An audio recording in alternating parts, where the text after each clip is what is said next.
Hello everybody, welcome back to In My Shed. I'm BC. This will be the last clip for the year, I think. Might get one in just before New Year's, but maybe not. So I'd like to wish you all a Merry Christmas and a prosperous New Year. Let's hope it goes a little bit better than this year. I've just finished pricing the stock take and that has been a bloody marathon I didn't need. I thought I'd throw a few minutes up. There's been a few fellas requesting a bit of information on tool and cutter grinder workheads, and they seem to overcomplicate it. Some of the builds have been fantastic. Blokes are doing very well. Others struggle. They try to make it much more than what it really has to be. Don from DD Precision Engineering has been hacked, so he's gone on to another channel now. It's called Don Dyer, D-Y-A-R, and he's building up more videos again. He's just done a couple of beautiful tool and cutter grinder clips. The guy is a genius. But what I'll show you today is a homemade workhead, and I think this was specifically made for the Clarkson deadlock cutters, which are the big old high-speed steel cutters that loft Faber over the last 10 years. And converting just a little old spindexer here from 5C collet to a collet chuck, and a depth stop that I've used in the past. So enough matter from me. I'll put the hat into high speed mode like the young fellas do and bring you in closer for a better look.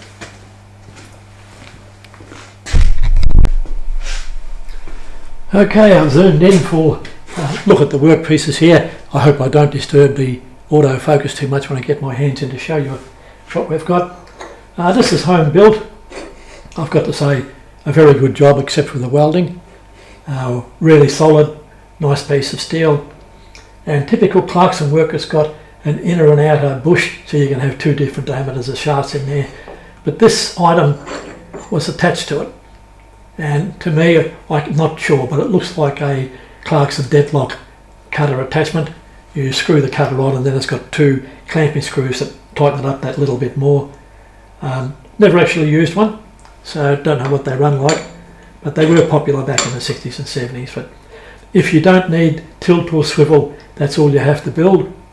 You can very easily mount it on a circular base with two flat flanges, probably pipe flanges would be good, and that will give you the tilt. And I'll be building one in the new year with this main body out of a bit of 75mm diameter pipe cut at an angle at the top. I'm going to try and replicate the Clarkson drill grinder, but modified to be substantially simpler. So that'll give you an idea of how you can build something very, very cheap. This has got a nice flat base that's obviously been machined after welding, and I noticed that it's machined all round, and that's good because you can square it off the table. You don't have to line up with a rod in the chuck and dial indicators, etc. So that's one possibility. What I've done for me is gone out and bought a very cheap Chinese spindexer.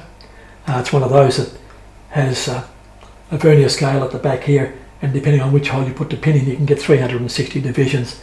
That's good, but it's a little bit limiting.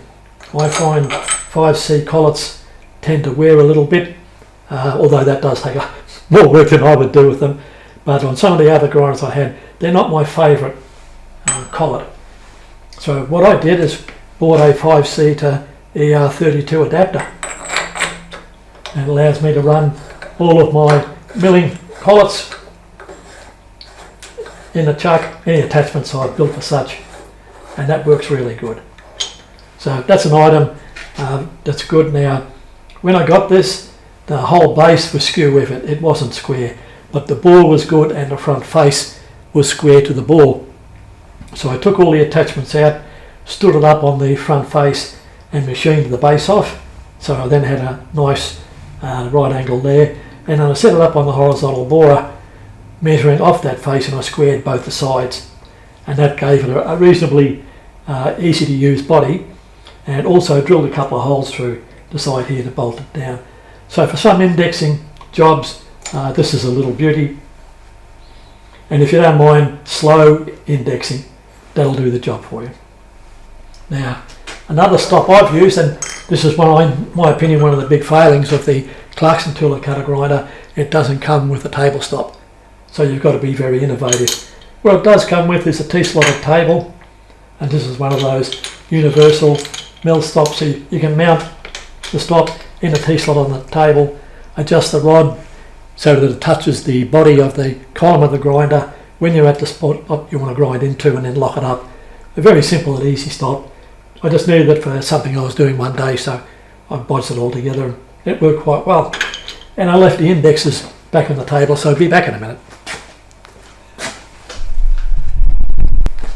Okay, this is another bit of gear that came with the Clarkson grinder, and I don't know where it was being used. I think a government department because it was serialised, etc. But this is a bit of smart thinking. The only original Clarkson part is this block here, and I've got another indexing unit here. But it's just like a Meccano set. You've got plates that can bolt down to the table or onto a magnetic base if you wish. There's arms that you can build one on top of the other. You can bolt these to each other. Set an indexer up here. It will accept this indexer straight onto the arm, and it's just a block that's been drilled with a locking screw. And a very, very simple method of holding the jigsaw blade as an indexing item. A piece of round, half milled off, with a hole through it for a clamping screw. It works great. And this is one of those indexes, quite easy to put together yourself. And believe it or not, the jigsaw blade is just flexible enough, although that is short, that's right on the minimum. I like them a little bit longer than that, but it's long enough and flexible enough to trip out from the tooth and back again. And I don't have any appreciable wear. We've been grinding annular cutters with the one indexer for over 20 years now. So that's a bit of gear that you can easily put back together. You've got to appreciate, if you want to grind to extremely fine tolerances, yes, a shed made or machine shop made workhead is really, really good, but if all you're doing is sharpening the end of end mills, all of it can be out a few thou, and it doesn't matter a rat's behind. Just the linear movement of the table has to be good. You have to be able to index very well to get an accurate cutter, and you're on the way. You know, I think these are only about $55. They're quite cheap, and that adapter, that was about $89, I think, so it's a few bucks to throw around, but just a few ideas for you, make it a little bit easier. So that's all for now. Big waving hand, Merry Christmas, and I'll see you later on. Bye.